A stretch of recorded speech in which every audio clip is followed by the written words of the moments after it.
Good morning student. अब ये chapter 3 का है पार्ट 2। देखो आगे देखो कि खाना खाने चले और हुक्म हुआ कि ताज़ा पानी भर लाओ, घड़े के लिए पैसे नहीं हैं। हम लोगों को आराम से बैठे देखकर जैसे मर्दों को जलन होती है। हाँ, यह तो ना हुआ कि कलसियाँ उठा भर लाते, बस हुक्म चला दिया कि ताज़ा पानी लाओ, जैसे हम लौंडियाँ ही तो हैं। लौंडिया नहीं तो और क्या हो तुम? रोटी कपड़ा नहीं पाती, 10-5 रुपए छीन झपट कर ले ही लेती हो। और लौंडिया कैसी होती हैं?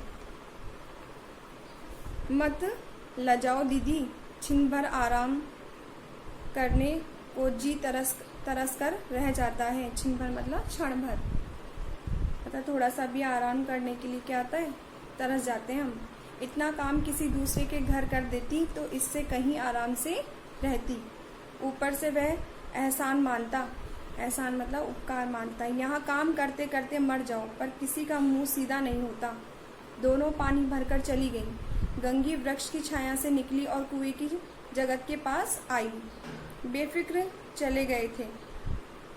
ठाकुर भी दरवाजा बंद कर अंदर आंगन में सोने जा रहे थे। गंगी ने क्षणिक मतलब पल भर सुख की सांस ली। किसी तरह मैदान तो साफ हुआ।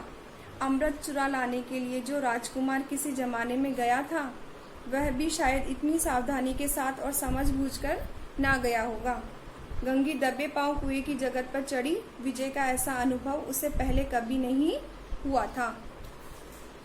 उसने रस्सी का फंदा घड़े में डाला, दाएं बाएं चौकन्नी दृष्टि से देखा, जैसे कोई सिपाही रात को शत्रु के किले में सुराख कर रहा हो। अगर इस समय वह पकड़ ली गई तो फिर से उसके लिए माफी या रियायत की रत्ती भर उम्मीद नहीं है। अंत में देवताओं को याद करके उसने कलेजा मजबूत किया और घड़ा कुएं में डाल दिया। घड़े के पानी में गोता लगाया, गोता मतलब डुबकी लगाई, बहुत ही आहिस्ता से, जरा भी आवाज ना हुई। गंगी ने 2-4 हाथ जल्दी जल्दी मारे। घड़ा कुएं के मुंह तक आ पहुंचा। कोई बड़ा सहजोर पहलवान भी इतनी तेजी से नहीं खींच सकता था। सहजोर मतलब जबरदस्ती करने वाला। गंगी झुकी कि घड़े को पकड़कर जगत पर रखे कि ठाकुर साहब का दरवाजा खुला।